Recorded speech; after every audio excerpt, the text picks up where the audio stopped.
Dee Wallace, it is a pleasure to chat with you. I've been looking forward to this interview for quite some time. Thank you for joining us today. Thanks for having me. There is so much to talk with you about, especially your career in film and television. But I want to hear about your new book, which is entitled Born, Giving Birth to a New You. Tell us all about that. Well, a lot of people who know me as an actress don't know that I've also had a whole healing practice for the last 40 years. I'm a clairaudient channel.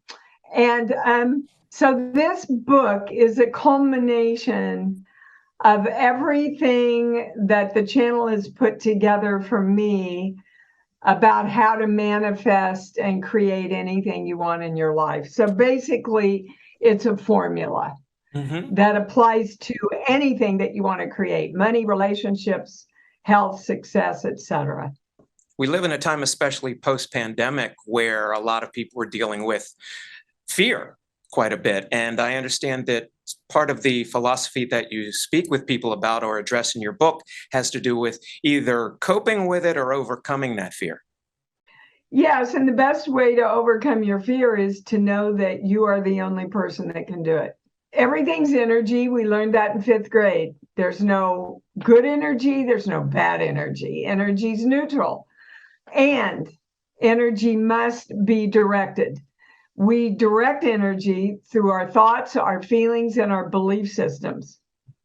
So if you're not getting the life you want, it's because usually your little child within you, whose brain around their self-esteem was completely locked in by 8 years old, is fighting what the adult self wants, which makes us a house divided against ourselves.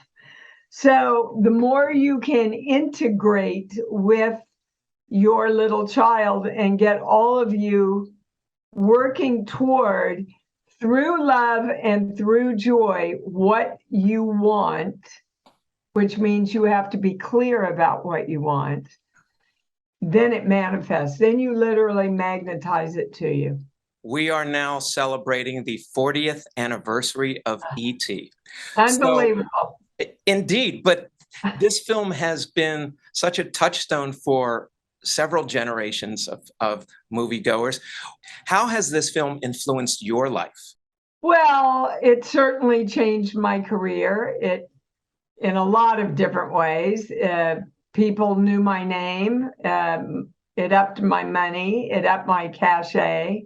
And it also made me pull back, because if people have watched my TED Talk, they understand how dynamic the little girl or the little boy within us is.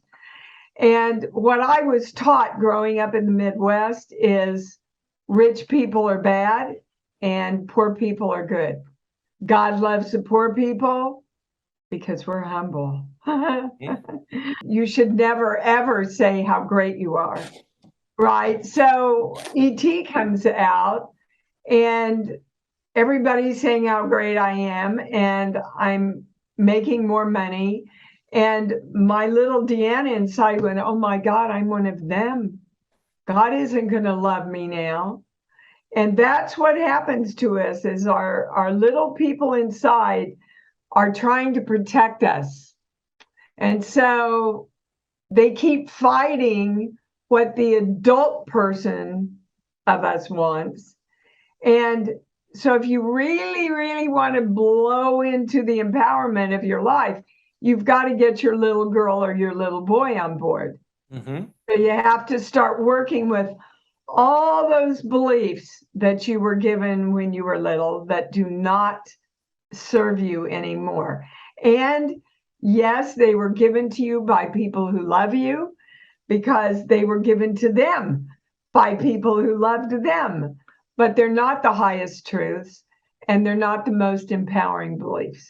I imagine many people have perhaps asked you, when you were filming E.T., did you ever think that it would become as big as it did? My question would be, how could you not know that it would be a huge success working with Steven Spielberg?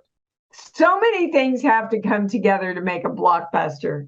the music, the editing, but most of all is the story coming out at a time when the general public can embrace it, when they need it, when they get it, when their hearts will be touched by it. This movie's going to be around forever. It's our Wizard of Oz. You've been in so many films. You've been also in The Howling and The Frighteners. But the other film that sticks with me is Cujo. What was it like working on that film? Because I have to imagine you had some pretty challenging scenes to deal with. That film, first of all, is my favorite film. And secondly, the hardest thing I've ever done in my life. Every scene you see, we probably did 15 times. You're working with a 6-year-old kid who was unbelievably amazing, I must add, and one of the 13 dogs that played Cujo. So people don't understand that your brain and your chemistry, body chemistry, they don't understand that you're acting. Your brain really thinks you're in fight or flight for 8 or 9 weeks. So I blew my adrenals out. They treated me for exhaustion for about 3 weeks after I finished the movie.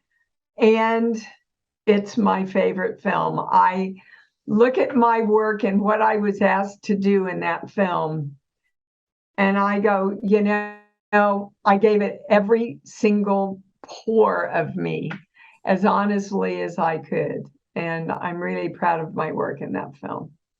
Well, Dee Wallace, this has been a personal pleasure for me. I've just enjoyed your work over the years. I'm looking forward to the new work coming up. And I just thank you very much for spending this time with us. It's been a great half hour. Thank you.